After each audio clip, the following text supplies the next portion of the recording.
Locally sourced fruits and veggies and dairy are pretty easy to come by, but would you know where to go to buy local grains? The Center for Integrated Agricultural Systems at the UW-Madison College of Agricultural and Life Sciences was recently awarded a $516,000 grant from the USDA to address those needs. Here's a look at their plan.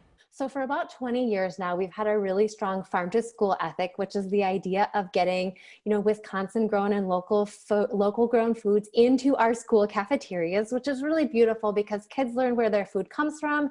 They have really nutritious meals. And also we're supporting our local economy by growing and buying food that comes from nearby, which is really exciting. And that movement, started out as largely being fruits and vegetables. And, people think farm to school and they think about an apple or they think about, getting tomatoes from a garden or a local farm. And we really want to emphasize that cafeterias, whether they're schools or colleges or hospitals, really serve a full tray. And it's more than fruits and vegetables. So we're super excited about this chance to talk about local grains and to use the market potential of our institutions as a place where local and regional farmers can sell their products. So how will the grant help facilitate that relationship building? Because that seems to be the critical component. As farmers say, we have this great stuff and we need to feed people. So how do we get them together? Oh my gosh, you are absolutely right. It is the relationship building that is the hardest part. And the great thing about this grant project is it's really focused on supporting farmers in growing, processing, and distributing directly to institutions. So it's helping them make those relationships directly.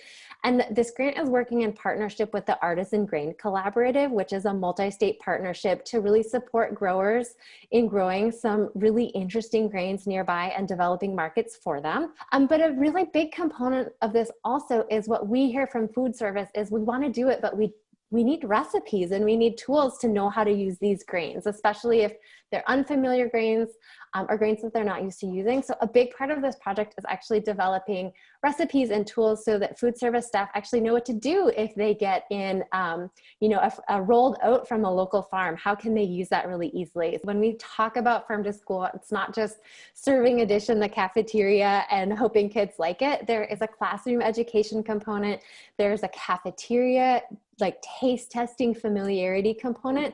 So we can use all of these other pieces of farm to school that are kind of baked in to educate kids about, what is wheat? Where does it grow? How does it get processed? The flour in your bread is the same thing as what's in this whole wheat berry salad, so that kids are kind of really understanding the agriculture and the science of it, and also, maybe learning how food moves around on trucks or what processing means. And so when kids kind of learn all of these things, or even maybe grow some of these grains in their school gardens, they become familiar with them so that farro isn't a weird thing. It's a thing that they've seen in the classroom or the garden and maybe taste tested, so that there's this familiarity baked in. And really, we hope that kids learn these things now and then have a lifetime of healthy local eating once they start making their consumer choices.